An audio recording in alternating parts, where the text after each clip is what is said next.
this section, we're going to explore how to create charts in Excel. And charts are a great way to visually represent data. As they say, a picture speaks 1,000 words, and for many people, visualizing data in the form of a chart makes the data a lot easier to interpret and understand. And in Excel, there are many different types of chart that you can create. But not all charts are created equally. Before you even begin to think about putting your data into a chart, you really need to look at your data and determine which type of chart is best going to suit the type of data that you want to analyze. So in this first lesson, I just want to show you some examples of charts and the type of data you might use for specific chart types. So on this first worksheet, I have two examples of a chart. The one on the left is a pie chart and the one on the right is a donut chart. And both of these charts have been built using this very small data set you can see just here. We simply have a count of employees by gender. So we have 450 female employees and 250 male employees. And I'm representing that in a pie chart and a donut chart. And both the pie and the donut chart work best if you have a small data set. So both of these charts work really well with the very small data set that I'm trying to represent. Now, if I had a much larger data set, the problem that you start to come across when we're dealing with pie and donut charts is that the segments start to get very small as you have more data included in the chart. And that makes the pie and the donut chart a lot harder to read. It's not as obvious which segment is larger than the other. And with very small segments, it's also hard to add these data labels which show the actual value that's represented by each segment. So my advice here is that if you have a small data set, pie charts and donut charts can work really well. If you have a larger data set, you might want to consider a different chart type. So let's move on to taking a look at another popular type of chart, and that is the line chart. Now this line chart is representing the data in the table on the left-hand side. And what we have here are the months, January to December, and just some very basic sales data. Now, line charts work best with what we call time series data. They're great for showing changes in values and trends over time. So that's why I've used a line chart here, because I have time-based data. My data is running January to December, and I want to see how the sales fluctuate over the months.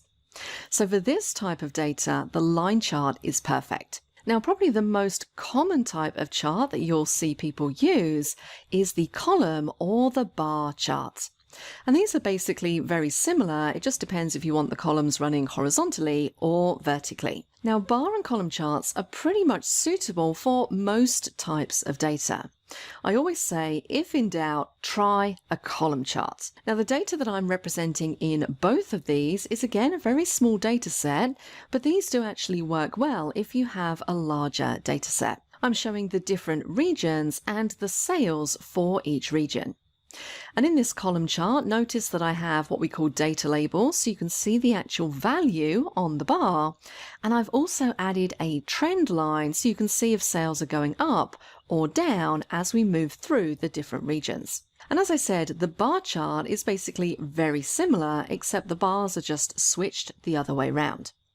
This time we have our regions listed in the legend as opposed to running in the axes. So bar and column charts are really your default option. They suit most types of data. Now, another way that we can represent data is by using a stacked column chart. Now, this is part of the column chart family. We're just displaying our data in a slightly different way. So once again, here I have the regions, some sales figures, and I'm breaking those sales figures down by different quarters.